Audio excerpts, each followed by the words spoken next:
আসসালামু আলাইকুম। Financial liability সম্পর্কে একটু আলোচনা করব। বিষয়টি খুবই সহজ। ফিনান্সিয়াল অর্থ হচ্ছে আর্থিক, লায়াবিলিটি দায়বদ্ধতা। ফিনান্সিয়াল লায়াবিলিটি হচ্ছে আর্থিক দায়বদ্ধতা। এখন আর্থিক দায়বদ্ধতা বলতে আমরা খুব সহজেই বুঝতে পারি এমন কিছু কন্ট্রাক্টে আপনি পৌঁছলেন যে পৌঁছানোর কারণে আপনাকে অর্থ প্রদান করতে হবে।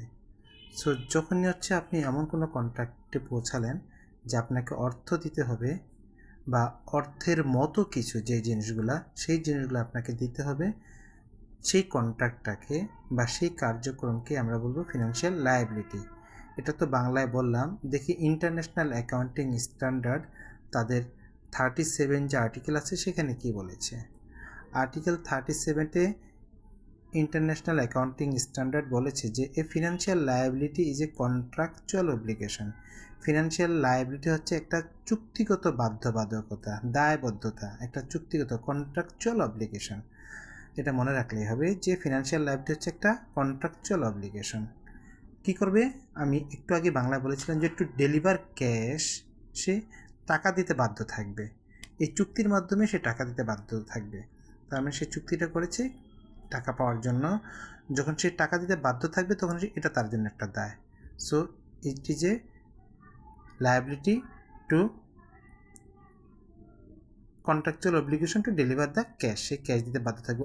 অর অ্যানাদার ফিনান্সিয়াল অ্যাসেট, যেটা আমি বলেছিলাম ক্যাশ বা ক্যাশ জাতীয় অন্য যে কোনো ধরনের ফিনান্সিয়াল অ্যাসেট। আমরা জানি ক্যাশ বা ক্যাশ জাতীয় অনেক কিছু আছে। আমরা ক্যাশ জাতীয় অনেক কিছু কী জিনিসগুলো মনে করি, যেটা হচ্ছে ক্যাশের মতো, যেটা ডকুমেন্ট, যে ডকুমেন্টসটা দেওয়া মাত্র আপনি সেটাকে ক্যাশে কনভার্ট হয়ে যায়, সেই ধরনের ইনস্ট্রুমেন্টগুলো অ্যানাদার ফিনান্সিয়াল ইনস্ট্রুমেন্ট। সো হচ্ছে এমন ধরনের কন্ট্রাকচুয়াল বাধ্যবাধকতা, কন্ট্রাকচুয়াল অব্লিগেশন যার মাধ্যমে যেটা বাধ্যবাধকতা করে, কি বাধ্যবাধকতা করে, to deliver cash or cash like financial assets to another party, to another entity, অন্য কোনো এন্টিটিকে। এতটুকু বললেই এনাফ হয়ে যায়, ঠিক আছে। এখানে আরেকটু কিছু বলছে, or two exchange financial instrument under potentially unfavourable conditions. মানে আপনি এমন একটা আনফেভারেবল কন্ডিশনে পড়েছেন যখন আপনাকে দায়বদ্ধতাটা নিতে হচ্ছে, অর্থাৎ আপনার ক্যাশের প্রয়োজন, তখন আপনি একটা কন্ট্রাক্টে যাবেন। সেই কন্ট্রাক্টের মাধ্যমে আপনি কী হচ্ছেন, আপনি দায় নিচ্ছেন যে আপনি তাকে ক্যাশ দিয়ে দেবেন। সো আনফেভারেবল কন্ডিশনে যখন আপনারা পারস্পরিকভাবে কোনো এক্সচেঞ্জ করার কন্ট্রাক্টে পৌঁছান তখন সেটা হচ্ছে এক ধরনের ফিনান্সিয়াল লায়াবিলিটি। আচ্ছা, সো আবার আরেকবার বলি, এই financial liability is a contractual obligation to deliver cash or another financial asset to another entity বা অ্যানাদার পার্টি। সো অন্য একটি পার্টিকে যখন আপনি কোনো ক্যাশ অথবা ক্যাশ জাতীয় কোনো পেপারস আপনি দিতে যখন বাধ্য থাকবেন, এই জন্য বাধ্যবাধকতামূলক করার জন্য, আপনাকে বাধ্য করার জন্য যে একটা কন্ট্রাক্ট হয়, এই কন্ট্রাকচুয়াল অব্লিগেশনটাকেই বলা হয় ফিনান্সিয়াল লায়াবিলিটি। সো আমরা যদি ফিনান্সিয়াল লায়াবিলিটিকে আমরা যদি দেখি তাহলে ভেঙে ভেঙে, তাহলে আমরা এটা বুঝতে পারবো যে এটা একটা কোম্পানির মধ্যে কী হয়, দায়বদ্ধতা তৈরি করে। যেমন ব্যাংক, ব্যাংক কী করে, আপনি ব্যাংকের কাছে গেলেন একটা ঋণের জন্য, ব্যাংক আপনাকে ঋণ দিল এবং একটা পেপার সাইন করে দিল, তার মানে হচ্ছে আপনাকে ইন্টারেস্ট সহ ব্যাংকে সেই টাকাটা ফেরত দিতে হবে। সো এটা এক ধরনের দায় তৈরি করলো আপনাকে, হ্যাঁ। এবং এই যে অব্লিগেশনটা, সেই অব্লিগেশনটা হচ্ছে একটা কন্ট্রাকচুয়াল পেপারের মাধ্যমে, হ্যাঁ, এখানে একটা এগ্রিমেন্ট থাকবে, হ্যাঁ। সো এটা হচ্ছে ফিনান্সিয়াল লায়াবিলিটি যখন তৈরি হয় তখন আপনার একটা এগ্রিমেন্ট থাকবে, আপনার একটা বাধ্যবাধকতা বা দায়বদ্ধতা থাকবে, সেই দায়টাকে আপনি ঋণ হিসাবে আপনাকে কিছু টাকা, আপনাকে টাকা পরিশোধ করতে হবে। এবং সেটেলমেন্ট ইজ ভার্চুয়ালি, যখন এই আপনার হচ্ছে যে কন্ট্রাকচুয়াল অব্লিগেশনটা তৈরি, সেই কন্ট্রাকচুয়াল অব্লিগেশনটা মিটিগেট হয় কীভাবে, ফিনিশ হয় কীভাবে, সেটেলমেন্ট হয় কীভাবে, by the exchange of cash, goods আর অ্যানাদার ফিনান্সিয়াল অ্যাসেটের মাধ্যমে সেটা কী হয়, সেটা হচ্ছে আপনার সেটেলমেন্ট হয়ে যায়। সো ফিনান্সিয়াল লায়াবিলিটিটা আমরা চরিত্রগুলো চিনলাম। সেই চরিত্রগুলো কি, এটা একটা কোম্পানিকে কোম্পানির দায়বদ্ধতা তৈরি করে, এক নাম্বার। দুই নাম্বার যে জিনিসটা সেটা হচ্ছে যে এখানে একটা কন্ট্রাক্ট হয় বা একটা এগ্রিমেন্ট হয়, দুই নাম্বার। তিন নম্বর চরিত্রটা হচ্ছে যে এটা একটা সেটেলমেন্ট হয়, যে সেটেলমেন্টটা হচ্ছে যে ক্যাশ অথবা ক্যাশ জাতীয় অন্য কোনো ফিনান্সিয়াল অ্যাসেটের মাধ্যমে সেটা সেটেলমেন্ট হয়ে থাকে। সো আমরা আশা করি ফিনান্সিয়াল লায়াবিলিটিটা ইন ডিটেলস আমরা শিখতে পারলাম। এই পর্যায়ে আমরা দেখি কয়েকটি প্রকার দেখি আমরা ফিনান্সিয়াল। আমরা যদি বড় আকারে যদি কোনো প্রকার দেখি তাহলে হচ্ছে যে নর্মালি হচ্ছে যে ফিনান্সিয়াল লায়াবিলিটি দুই রকমের হয়। একটা হচ্ছে মেজার্ড অ্যামোর্টাইজড কস্ট, মানে হচ্ছে যে আপনি ধরেন বলল যে ভাই আপনি ব্যাংক থেকে 100 টাকা নিলেন, 100 টাকার 10 টাকা আপনি লাভ দিবেন, তাহলে 1 বছর পরে 100 টাকায় 110 টাকা ফেরত দিতে হবে। সো এই যে 100 টাকা 110 টাকা আপনি দিলেন, সেটাই হচ্ছে যে আপনার ফিনান্সিয়াল লায়াবিলিটি। এটা একটা অ্যামোর্টাইজ একটা কস্ট ধরে ফিক্সড করে দিলে আপনি সেই টাকাটা ফেরত দিলেন। এটা হচ্ছে মেজারমেন্ট করলেন অ্যামোর্টাইজড কস্টের মাধ্যমে। সো এটা হচ্ছে এক ধরনের ফিনান্সিয়াল লায়াবিলিটি, মানে আপনি 100 টাকার 1 বছর পরে ভ্যালুটা কত দাঁড়ালো সেটা কিন্তু আপনি কী করেন, এখানে মেজার করেন, ফেয়ার ভ্যালুতে আপনি জানেন, আপনি জাস্ট ফিক্সড করে দিয়েছেন যে 100 টাকা আপনি 10 টাকা দেবেন। এটা হচ্ছে অ্যামোর্টাইজড কস্ট বলা হয়, measured amortised cost. These are traditional financial liabilities where the repayment and interest are pre determined.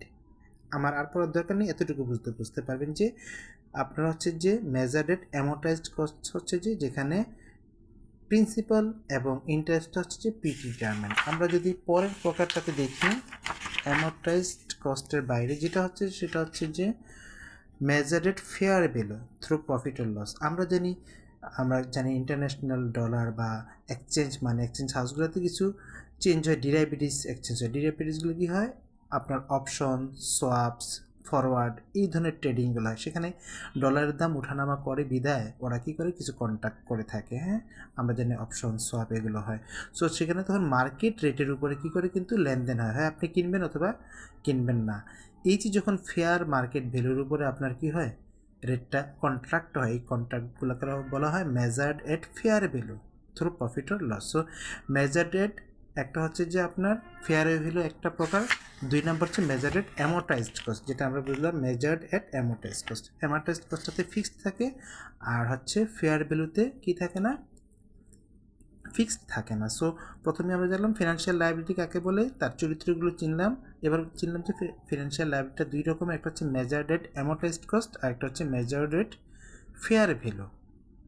এগুলোর বাইরে যদি আপনি অন্যান্য ক্লাসিফিকেশন করেন তাহলে হচ্ছে যে secured financial liability, unsecured financial liability. Secured financial liability কোনগুলো, ব্যাংকের কাছে আপনি মর্গেজ লোন নিলেন, এটা হচ্ছে যে সিকিউরড, ব্যাংক কী করে মর্গেজ করে আপনার কাছ থেকে লোনটা দিয়ে থাকে আপনাকে।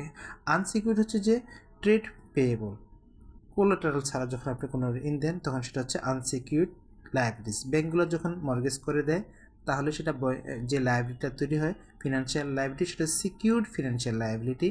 আর যখন কোনো সিকিউরিটি ছেড়ে দেয় তখন সেটা হচ্ছে আনসিকিউরড ফিনান্সিয়াল লায়াবিলিটিস। এটা হচ্ছে একটা প্রকার সিকিউরিটি, আনসিকিউরড। আরেকটা হচ্ছে কারেন্ট ফিনান্সিয়াল লায়াবিলিটি, নন current financial liability. Current financial liability কোনগুলো, যেগুলো হচ্ছে যে 12 মাস বা 12 মাসের চেয়ে কম যে লায়াবিলিটিগুলো হয় সেগুলো হচ্ছে আমরা জানি কিছু কিছু লোন 12 মাস বা তার চেয়ে কম হয়, এদেরকে বলা হয় কারেন্ট ফিনান্সিয়াল লায়াবিলিটি। আর যেটা হচ্ছে 12 মাসের বেশি হয়, লম্বা সময়ের জন্য লং টার্ম বন্ড যেগুলো হয়, এদেরকে বলা হচ্ছে নন কারেন্ট লায়াবিলিটি।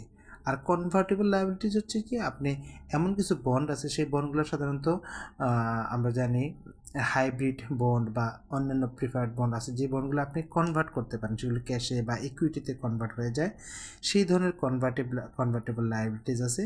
এমন কিছু একটা শেয়ার দিলেন, হ্যাঁ, প্রিফার্ড স্টক দিলেন, সেই প্রিফার্ড স্টক বা প্রিফার্ড শেয়ারটা আপনি বলেন যেটা আপনি ইকুইটি শেয়ারে কনভার্ট করতে পারলেন।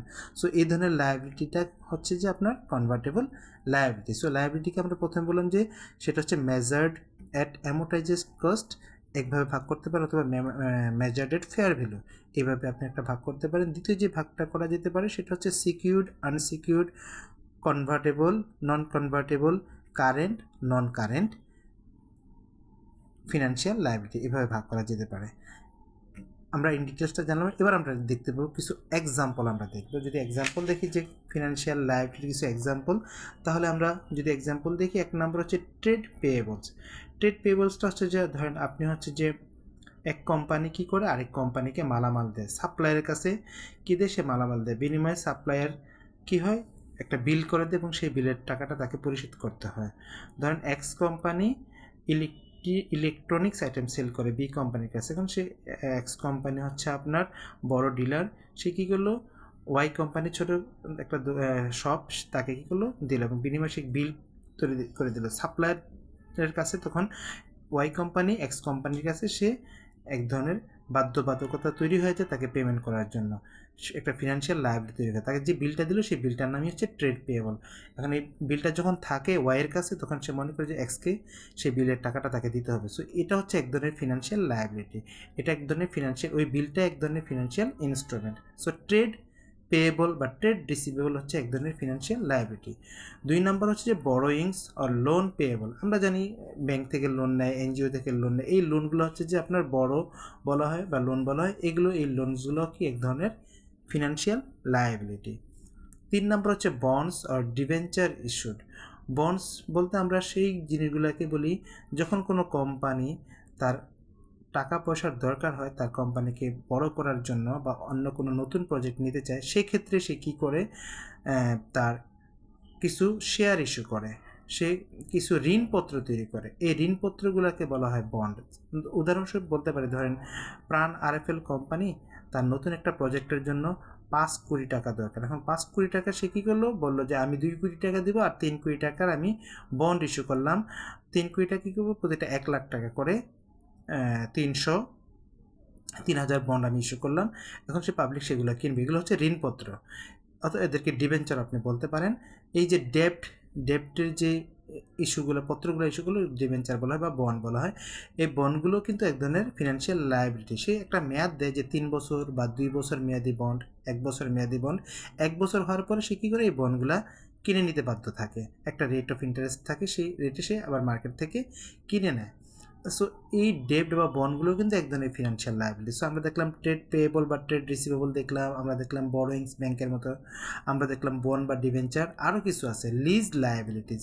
লিজ লায়াবিলিটিস হচ্ছে এরকম যে আপনি হচ্ছে যখন কোনো সম্পদকে, অ্যাসেটকে আপনি কী করবেন, দীর্ঘমেয়াদে যখন আপনি নেবেন তখন এক ধরনের কী হয়, লায়াবিলিটিস তৈরি হয়। যেমন হচ্ছে যে আপনি ধরেন একটা জমি আপনি কী করলেন, লিজে নিলেন। সো লিজে নেওয়ার পরে আপনাকে কিন্তু ধরেন হচ্ছে যে একটা বড় একটা জমি আপনি প্রতি বছর 10 লাখ টাকা করে দিবেন 10 বছরের জন্য, তাহলে হচ্ছে 1 কোটি টাকা। সো এই যে 10 লাখ টাকা করে আপনি দিতে আপনি বাধ্য হচ্ছেন, এই কন্ট্রাক্টটা করার মাধ্যমে কিন্তু ফিনান্সিয়াল লায়াবিলিটি তৈরি হয়ে গেলো এবং প্রতি বছর কিন্তু আপনাকে 10 লাখ টাকা করে দিতে যাচ্ছে। এটার মাধ্যমে এই কন্ট্রাক্টের মাধ্যমে, লিজ কন্ট্রাক্টের মাধ্যমে আপনার লিজ লায়াবিলিটিস তৈরি হলো। Notes payable. নোটস পেয়েবলটা হচ্ছে এরকম একটা জিনিস, উদাহরণ দিয়ে আমরা বলতে পারি যে নোটস পেয়েবলটা এক ধরনের লায়াবিলিটি, ফিনান্সিয়াল লায়াবিলিটি। ধরেন আপনার কোম্পানি একটা ব্যাংকের সাথে খুব ভালো লেনদেন আছে আপনার, এখন হঠাৎ করে আপনার কিছু টাকার প্রয়োজন হবে, এক্ষেত্রে আপনি কী করলেন, সেখানে ব্যাংকের কাছে গেলেন, ব্যাংক বললো যে ঠিক আছে, আপনি আমার একটা হচ্ছে যে পে স্লিপে সাইন করে দেন, আমি আপনাকে 10 লাখ টাকা দিয়ে দিচ্ছি বা 1 কোটি টাকা দিয়ে দিচ্ছি। এই যে আপনি হচ্ছে যে তাকে যে টাকাটা ফেরত দিবেন সেই ধরনের একটা পেমেন্ট অব্লিগেশনে আপনি সাইন করে দিলেন, সেই পেমেন্ট অব্লিগেশনের যে সাইনটা, সেই ডকুমেন্টসটাই হচ্ছে আপনার নোটস পেয়েবল। সো এই নোটস পেয়েবলটা কিন্তু এক ধরনের আপনার জন্য ফিনান্সিয়াল লায়াবিলিটিস। আমরা যদি আরেকটা পড়ি, রিডিমেবল প্রেফারেন্স শেয়ার। আমরা বলছি যে একটু আগে বলছিলাম বন্ডের মধ্যে, বন্ড বা কোম্পানি কিছু শেয়ার মার্কেটে ছাড়ে, যে শেয়ারগুলো এরকম যে আপনি 1 বছর পরে সেই শেয়ারগুলো সে কী করবে, প্রেফারেন্স শেয়ারে পরিণত করবে। প্রেফারেন্স শেয়ারটা হচ্ছে এমন একটা শেয়ার, প্রেফারেন্স শেয়ারটা হচ্ছে যে মার্কেটে যে শেয়ারগুলো থাকবে, একটা কোম্পানির যত ধরনের শেয়ারগুলো থাকবে, সেই শেয়ারগুলোর মাধ্যমে প্রেফারেন্স শেয়ারটার পেমেন্টটা সে আগে দিতে বাধ্য। কেউ যদি সেগুলো কনভার্ট করে পেমেন্ট করে, তার মুনাফাটাও সে আগে দিবে, তার আগে পাবে, এবং সেই শেয়ারটা যদি সে কিনে নেয় তাহলে শেয়ারটা আগে বিক্রি করে দিলে সেই শেয়ারটা কিনে নিতে বাধ্য থাকবে। সো রিডিমেবল, যেই শেয়ারটা সে টাকা দিয়ে বিক্রি করেছিল শেয়ারটা, সেই শেয়ার মালিক যদি শেয়ারটাকে কোম্পানির কাছে বিক্রি করে দেয় তাহলে সে সেটা কিনতে বাধ্য থাকবে একটা নির্দিষ্ট মেয়াদের পরে। সাপোজ আমি 100 টাকা দিয়ে একটা করে শেয়ার, বলেন রিমুভেবল প্রেফারেন্সিয়াল শেয়ার, তখন 1 বছর পরে সে যখন এই শেয়ারটা মার্কেটে যে প্রাইস আছে সেই মার্কেটের প্রাইসে কোম্পানি আবার কিনে নিতে বাধ্য থাকবে, এটাকে বলে রিডিমেবল প্রেফারেন্সিয়াল। সো আপনি যখন শেয়ারটা ইস্যু করলেন রিডিমেবল প্রেফারেন্সিয়াল শেয়ার, এটা আপনার এক ধরনের কী হলো, ফিনান্সিয়াল লায়াবিলিটিস তৈরি হলো, কারণ আপনাকে কিন্তু কী হলো, তাকে টাকা দিতে হবে একটা সময়ের পরে। Derivatives that will be settled in cash. আমরা জানি ডেরিভেটিভসের কথা বলেছিলাম কিছুক্ষণ আগে, যেমন হচ্ছে যে আপনার সোয়াপস, অপশন, ফরওয়ার্ড, এগুলো হচ্ছে আপনার হচ্ছে যে currency related, foreign currency related. যখন কারেন্সিগুলোর দাম ওঠানামা করে, এক্ষেত্রে কোম্পানিগুলো অনেক আগেই চুক্তি করে থাকে যে আমি হচ্ছে যে অমুক তারিখে এতগুলো ডলার এতগুলো ইউরো আমি কি থাকবো এত টাকার মধ্যে কিনে দেবো। কোম্পানি যে বিক্রেতা সে এই টাকার মধ্যে এতগুলো ডলার সে দিতে বাধ্য থাকবে যদি প্রাইস আপ ডাউন করুক। হ্যাঁ, এই ধরনের যে কন্ট্রাক্টগুলো হয়, যখন এই সমস্ত কন্ট্রাক্টগুলোর ক্ষেত্রে ডিরাইভেটিভস এদেরকে বলা হয়, ডিরাইভেটিভস বলা হয়। এই ডিরাইভেটিভসগুলোর সেটেলমেন্ট যখন ক্যাশে হয় অন্য কোনো কিছু না, তখন এরাও কিন্তু এক ধরনের ফিনান্সিয়াল লায়াবিলিটিস। অর্থাৎ হচ্ছে আপনাকে নির্দিষ্ট সময়ের পরে সেই ডলারটাকে বা সেই টাকাটাকে চুক্তির আন্ডারে তাকে আপনাকে ডলার বা টাকা আপনাকে দিতে হবে। এই যে চুক্তিটা, সেই চুক্তিটা এক ধরনের financial liabilities. So financial liabilities হচ্ছে এমন একটা লায়াবিলিটি যার মাধ্যমে হচ্ছে আপনি তাকে ক্যাশ অথবা ক্যাশের মতো কোনো জিনিস আপনি তাকে দিতে বাধ্য হন। এমন একটা কন্ট্রাক্ট বা চুক্তি যে চুক্তির কারণে আপনি তাকে ক্যাশ অথবা ক্যাশের মতো কোনো জিনিস আপনি দিতে বাধ্য থাকেন, সেটাকে হচ্ছে ফিনান্সিয়াল লায়াবিলিটিস। সো আমরা ফিনান্সিয়াল লায়াবিলিটিস কাকে বলে, কত প্রকার কী বৈশিষ্ট্য সেগুলো শিখলাম। আমরা কিছু এক্সাম্পলও দেখলাম, যেটা হচ্ছে যে ট্রেড রিসিভেবল, যেটা ব্যবসায়ীদের মাধ্যমে হয়, এজেন্ট এবং ডিলারের কাছে হয়। আমরা শিখলাম বরোয়িংস, লোন পেয়েবল, ব্যাংক অথবা ব্যাংকের ক্লায়েন্টের মধ্যে যেটা হয়ে থাকে। আমরা দেখলাম যে বন্ড ডিবেঞ্চার, যেটা হচ্ছে ক্রেতা এবং হচ্ছে যে কোম্পানির মাধ্যমে হয়ে থাকে। লিজ লায়াবিলিটিস, যেটা লিজ এবং লেজরের মাধ্যমে, লিজি এবং লেজরের মাঝে হয়ে থাকে। নোটস পেয়েবল, যেটা কোম্পানি অথবা তার গ্রাহকের সাথে হয়ে থাকে অথবা ব্যাংক অথবা তার ক্লায়েন্টের সাথে হয়ে থাকে। রিডিমেবল প্রিফারেন্স শেয়ার কোম্পানি এবং শেয়ার হোল্ডারের মাঝে হয়ে থাকে।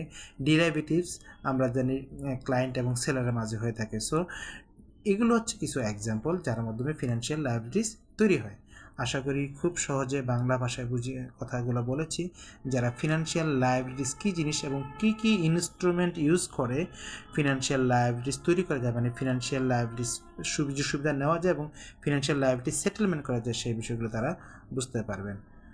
সো সহজ ভাষায় ফাইন্যান্সের এই বিষয়গুলো বলার উদ্দেশ্য হচ্ছে যারা অনেক কঠিন জিনিস বুঝেন না তারা যেন এই বিষয়গুলো খুব সহজ বাংলা ভাষায় বুঝতে পারেন, এবং এটা বোঝার মাধ্যমে যদি কিছু জ্ঞান অর্জন হয় তাহলে আমাদের এই পরিশ্রমগুলো সার্থক হবে। ভালো থাকবেন। আসসালামু আলাইকুম।